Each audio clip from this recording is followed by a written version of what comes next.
Hi, I'm Jennifer Carroll from CelebratingEverydayLife.com, and today I'm going to show you how to make these beautiful paper Cosmos style flowers.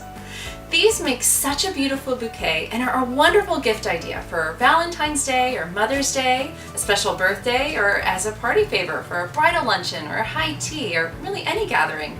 And of course, it makes pretty and unique decor for your home too. Best of all, these are super simple to make because I've done the hard work for you designing the pattern. All you have to do is download them, cut them out, and assemble. And it comes together fast, so you can make one or a dozen without feeling overwhelmed. Now here's how to make this easy Cosmos style paper flowers. The pattern to make this paper flower is available for free to subscribers of my email newsletter. When you subscribe to my weekly newsletter, you also get access to my entire free resource library, which has this pattern and many, many other wonderful projects for you to create too. And there are two ways for you to cut out this pattern. Number one is to use a Cricut or other paper cutting machine to cut out the petals and the leaves. I used my Cricut Maker machine to cut out mine. The second method is for you to download the PDF and cut the pieces out with scissors. Now I've included both the SVG files and the PDF in my free resource library at CelebratingEverydayLife.com for you to pick the method that's best for you. And if you're using your Cricut machine, you will need to download the SVG files and then upload them to your design library and have the machine cut the pieces. No Cricut? No problem. If you're using the PDF, simply download the PDF from the resource library, print out the flower pattern, and then cut out the pieces. The supplies that you're going to need are the free DIY Cosmos paper flower pattern from my free resource library. You'll need either a Cricut or other type of paper cutting machine or a pair of scissors. And if using a Cricut or other device, you'll also need the design space or other software that goes with it. And a scoring tool and the standard cutting blade for your Cricut as well. Now if you're using the PDF version, you will need Adobe Acrobat to open the PDF pattern. You'll also need paper. I used a lightweight drawing paper for mine, but plain printer paper would work too. Chalk art from my Maker Studio shop to add a bit of color and shimmer to the petals, and a dowel, a pencil, or a pen for curling. You'll need some floral wire or other stem material, pearl beads for an elegant accent, and of course a glue gun or some glue dots. If you're using a Cricut, please be sure to change the lines on the leaves from cut to score inside your Design Space software to make shaping easier. Now, I used this pattern to make various sizes of blooms for interest in this bouquet. I used a 3-inch size and a 2-inch size for the blooms, and in Design Space you can make them any size you want, which is one of the reasons that I love using it. Now for the PDF version, I've given you a couple of size choices for you to have options too. Now please note, you will need 2 sets of petals for each flower. Once you have your flower pattern cut, use the chalk art to add just a hint of color and shimmer to these blooms. Now chalk art is safe, it's non-toxic, and it only washes off with water, so it's easy to get off your fingers. So once you have your petals all cut out, your leaves all cut out, it's time to start making it. Now, let me get my glasses. You know I can't see what to do it without them. Ah, there we are. Okay, so you can just leave these plain. If you used a colored paper to print this, you totally could do that, leave that plain. But I wanted mine to have a little bit more of the shimmer effect. I really loved that, and I think it added dimension. And so to do that, I used my Maker Studio chalk art. I love this stuff. If you guys aren't familiar with this, it's super handy and you really probably want to know about it. Chalk art is amazing because, let me move some stuff while I'm telling you about this. Chalk art is awesome because it is non-toxic, so it's totally safe to use. Your kids can use it. My daughter uses it all the time, so it's very safe to use. It washes off. It comes off with water, but it doesn't come off if you wipe it. So like you can wipe this, you can, like these signs here, you can put it on and you can run your finger over it, it won't come off. It only comes off with water. So it's a great way to create decor that you're going to love to use and have in your home that you know it's not going to just disappear like regular chalk as soon as you touch it. So what I'm going to do is I want to show you, because it's safe and non-toxic, I'm just using my fingers. Let me grab a tissue so I can wipe it off when I'm done. So I'm just going to put a little bit on my finger, And I'm really trying to just get a soft accent here. Now, when you look at flowers in real life, the color tends to be more intense in the middle and it gets lighter as it goes out. So I'm going to do that here with these. I'm going to just put this on, and you can see it's just very subtle. Now, if you use some of the other colors of chalk art, and I have other projects showing chalk art, you can see that there are some that are very pigmented, very intense and beautiful. But this gold is really subtle, and for this design, I wanted something subtle. But you can obviously put a little more on and keep building up the color as well. So I'm just rubbing it gently on the paper.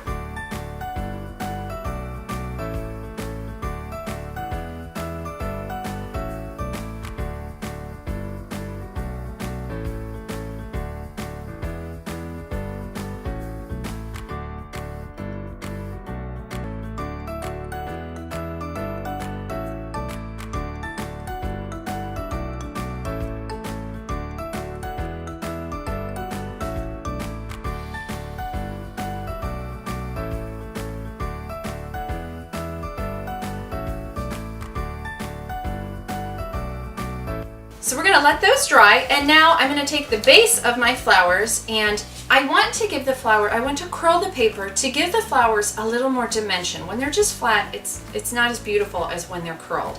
And because these have petals that cross each other, it's super, super simple. So I'm gonna take a dowel, you can take a pencil or a pen, anything like that, and I am just going to wrap it around both petals so that I'm being efficient with my time. And you can see I'm just kind of rolling it on there and pressing. I want to make sure I get both sides really, really well. Just kind of really rubbing it to help that paper bend to the shape of the dowel. And you can see it works. And don't worry if it's too tight. It's going to relax a little bit and you can play with it. But we're going to do the other side as well.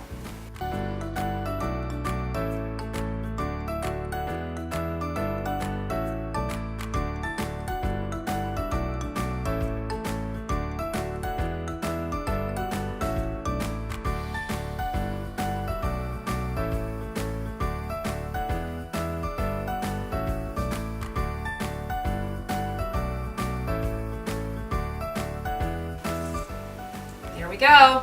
Okay, so I'm going to take one that was plain and one that has a pattern on it. Okay, so now we want to make a little hole in the center of our bloom so that we'll be able to add a stem to it. And let me tell you a couple things about stems real quick. So there are beautiful floral stems that you can use, and I actually highly recommend them. I was out of them when I did this project. I have more on order. But, you know, sometimes not having something, necessity is the mother of invention, and I wanted to make sure you know I have tons of floral wire like this around, and you might as well. And this can be a great way, a great thing to use. So, you know, I just use what I have on hand. So for this project, I'm gonna just use floral wire. Since it's not something I'm making as a gift for someone else, I was especially okay with this.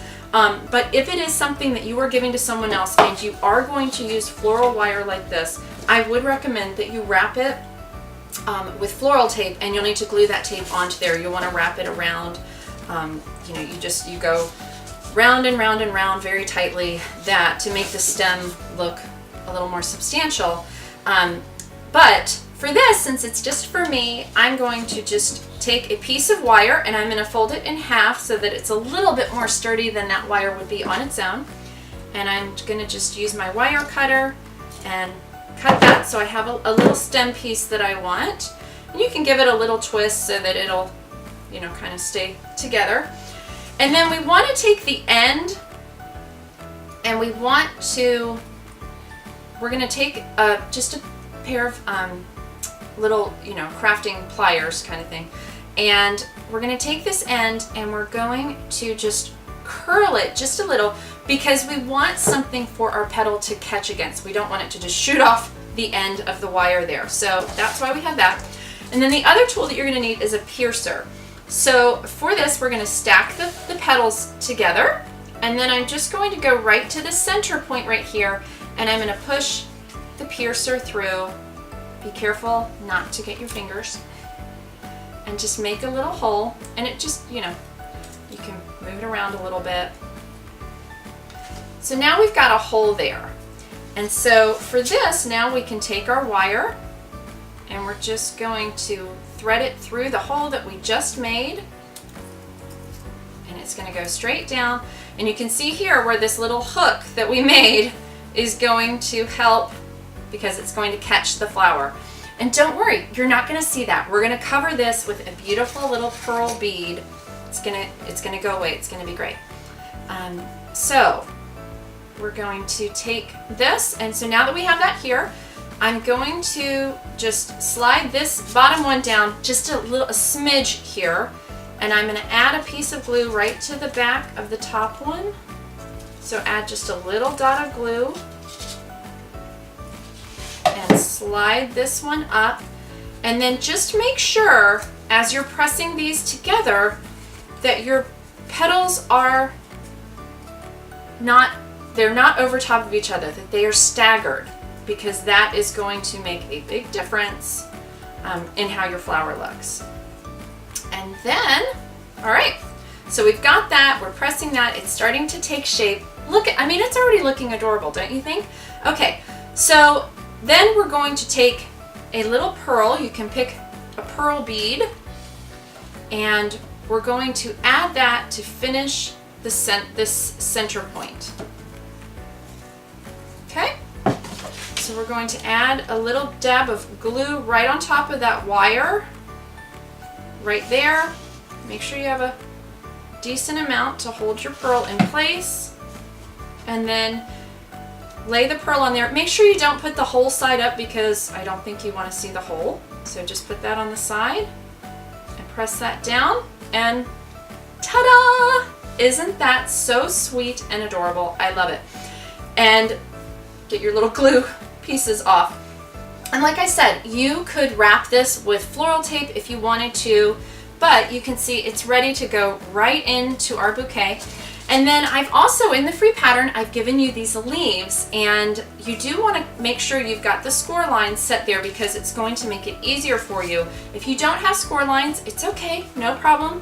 What we're going to do is we're just going to take this and we're going to kind of just curl it a little, just a little bit. You're just trying to give things some shape. You also can take your quilling tool, your curling, your pen, your pencil, your dowel, whatever you've got around, and we're just trying to add some movement. Now I've cut these out on a shimmery paper. It's a cardstock, it's a little thicker, so I do want to be a little more gentle as I'm curling because this is thicker paper and I don't want to crease it if I can help. So you want to just kind of gently go with it. But you'll see it's, and you could bend it this way, that way, you know, whatever. You don't have to all go in the same direction. I just wanted a leaf that had a really pretty kind of structure to it. I've used this leaf for a few of my flower designs. I like the shape of this. And now you could either glue this directly to the stem. Now this, if you were doing this, I would attach this first, and then the last step would be to wrap everything, cover it with the floral tape. Or you could just tuck this right into your arrangement if you're doing it at home. Mine here are just tucked right in. So it's your personal preference. You can glue it, attach it, you can attach this to its own wire and weave it together. If you were making a bouquet, I would recommend, if you were doing a bouquet, put this on its own piece of wire, glue, put a little dab of glue, put the wire on there. You could even put the leaves back to back to cover the glue if you felt like you needed to. But honestly, you could just put some glue on there, put the stem of the wire on there, and then wrap it with floral tape. It would disappear and it would look great. Wasn't that easy? Simply repeat these steps to make as many as you wish, and before you know it, you'll have an entire bouquet. Now, next week, I'm going to show you a beautiful and different way to use this flower pattern for gorgeous Easter decor. So please check back for that video. And is there a craft, decorating DIY, entertaining tip, or something else that you'd like to learn more about? Please leave a comment and let me know. I love hearing from you so that I can make more videos and tutorials that help you. And thank you so much for watching, and please Give this video a thumbs up and share it with your friends. Now, I hope you will be sure to subscribe to get even more tips and ideas for celebrating everyday life and handcrafting a life you love. Happy celebrating!